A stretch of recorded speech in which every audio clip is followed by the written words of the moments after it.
Hello bachcho, let's see this question. The question says, a uniform thin rod of mass m and length l is extending vertically along the y-axis on a smooth horizontal surface with its lower end at the origin 0, 0. A slight disturbance at t is equal to 0 causes the lower end to slip on the smooth surface along the positive x-axis and the rod starts falling. The acceleration vector of the center of mass of the rod during its fall is given. R is the reaction from the surface. Question कह रहा है कि एक rod है जिसका कि मास m है और लेंथ लेंथ l है। अब वो क्या है कि वो y एक्सिस के अलोंग स्टैंड अप में है। जैसे मान लो कि ये एक रड है, ठीक है। रड का ये लोअर इंड 0, 0 है, इसका मास m है और लेंथ l है।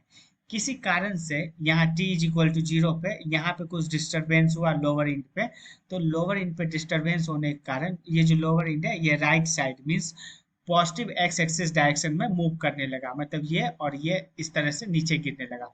तो थोड़ी देर के बाद ये पोजीशन चेंज होकर कैसा हो जाएगा, ऐसा ऐसा हो जाएगा कुछ। और अब क्या है कि 0, 0 यहाँ कहीं होगा। अब ये कुछ पॉजिटिव में एक्स कोऑर्डिनेट हो जाएगा इसका। अब देखो क्या होगा, इसके मिड में एक फोर्स लगेगा नीचे के डायरेक्शन में, ग्रेविटी लगाएगा, वो लगाएगा कितना mg। जो यहाँ से रिएक्शन वेक्टर आएगा वो ऊपर लगाएगा, ऊपर के डायरेक्शन में r, उसको r से डिनोट किया गया है, यहाँ क्वेश्चन में दिया है r is the reaction from centre. अब पूछ रहा है कि एक्सलेशन वेक्टर कितना होगा। तो देखो अब अगर हम लोग इसमें पहले तो इसका की कॉन्सेप्ट समझ लेते हैं। यहाँ पे की कॉन्सेप्ट इसका है एफबीडी, फ्री बॉडी डायग्राम।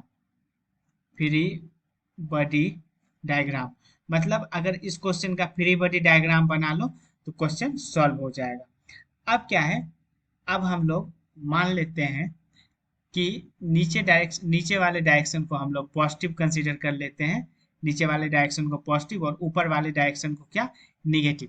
तो देखो m into a vector is equal to नीचे वाला डायरेक्शन कितना क्या हो गया, mg minus R, mg vector R vector. तो यहाँ से एक्सलेशन वेक्टर क्या आ जाएगा, एक्सलेशन वेक्टर आ जाएगा mg vector minus R vector upon m। तो ये आ जाएगा क्या, एक्सलेशन वेक्टर क्वेश्चन में। तो इस हिसाब से ऑप्शन नंबर बी जो है राइट आंसर आ गया। Hence option number B is the right answer. Hope you understood it well. Best of luck.